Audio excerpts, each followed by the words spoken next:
News. Now, this year marks the 50th anniversary of the Kernewek Lowender Cornish Festival on South Australia's Copper Coast. The name of the festival translates to Cornish happiness. Our reporter, Nicholas Ward, joins us now from Kadina, and I have to tell you that I am Cornish. So, what on earth are a bunch of Cornish people? Why aren't you here? Well, I should be. I didn't even know about it. I'm really upset now. You've got a Cornish tie on, have you? I do. It's the gold and black Cornish tartan. Yeah. OK, so dressed for the occasion. How does an Australian festival of the Cornish come about? What's going on? Well, as you would probably know, Cornwall in the UK, historically famous for copper mining. Yes. They did a lot of it back in the day, and it was in the 1850s that copper was actually discovered here on the Copper Coast, hence the name.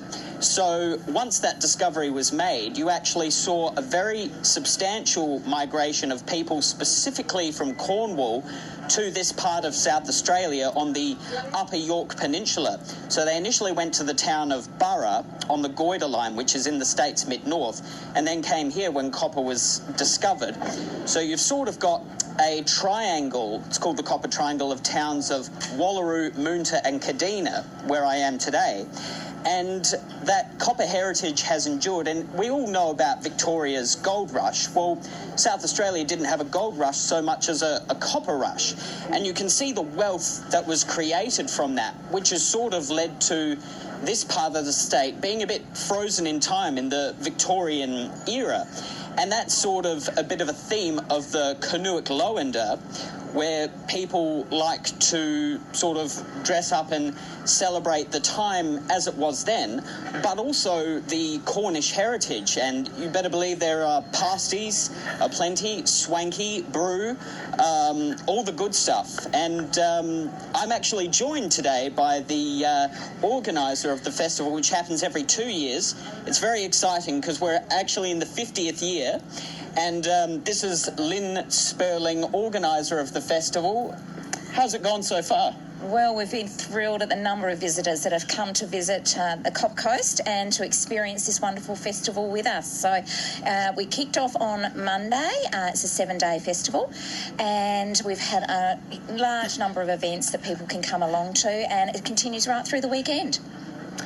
It has been a week-long festival. It's gone very well, but the weather, it's been a bit Cornish at times, I think it's fair to say. I think that's very fair. We're being very traditional, and we've had the rain and a bit of cold weather, but the sun is shining at the moment, so we'll hope that continues for a while.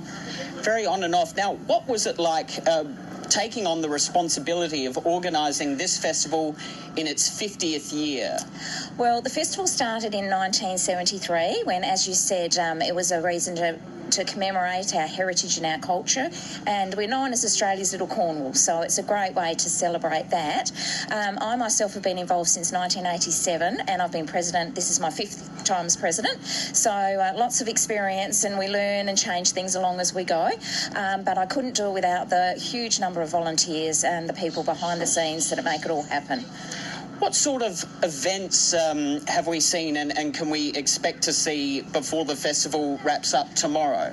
Well, we've had things like Cornish pasty making lessons, we've had Cornish language lessons, we've had dressing the graves where we commemorate some of our ancestors and tell the stories of their lives. There was a wonderful Kernewek fair yesterday at Moonta with maypole dancing and furry dancing, but that will be repeated today here in Kadina when the children will also get out maypole ribbons and have our dance then. We have a Cousin Jack and Jenny competition where obviously people in their Victorian era costumes get a chance to parade those, leading on to the Bardic ceremony this afternoon, which is done completely in Cornish. So that's really inspirational to see. A street party tonight, and then tomorrow is our very momentous cavalcade of cars and motorcycles with over 544 vintage cars and motorcycles on show. And I think there was a very special connection to the festival for this year's May Queen, Chloe Paddock. There certainly is. Chloe is, her family has been involved since the first festival in 1973, and her grandparents are still involved to this day. And her mother was actually May Queen in 40 years ago, so 1983. So Chloe's a second generation May Queen. 40 years ago, in the 50th year of the festival. Lots of round numbers. We love that, don't we? We certainly do. And we've had 50 fabulous years, and we're hoping that we'll have 50 more at least. There you are, and I think it's fair to say a lot of young people still involved very much in the festival, as we can see with the maypole dancing and May Queen and Princess. So a lot to look forward to as this festival continues on, especially after Copper Coast Council now has a sister city agreement. That's right, with Camborne. So we're really keen to get some connections with them and perhaps grow the opportunities of what we can offer every festival. And add to that, on a final note, there is currently a World Heritage bid in the works. So I believe the copper mines in Cornwall received UNESCO World Heritage status in 2006.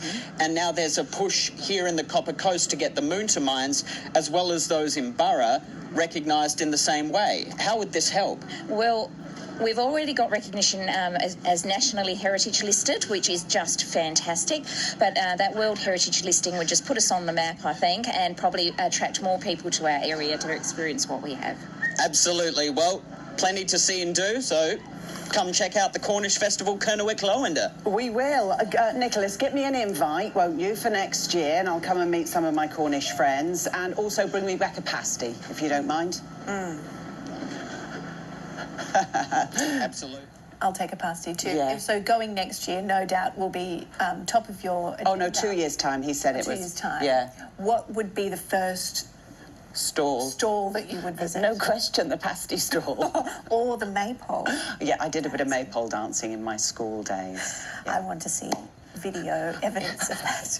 All right, let's talk sport. Daniela Intilli is with us, and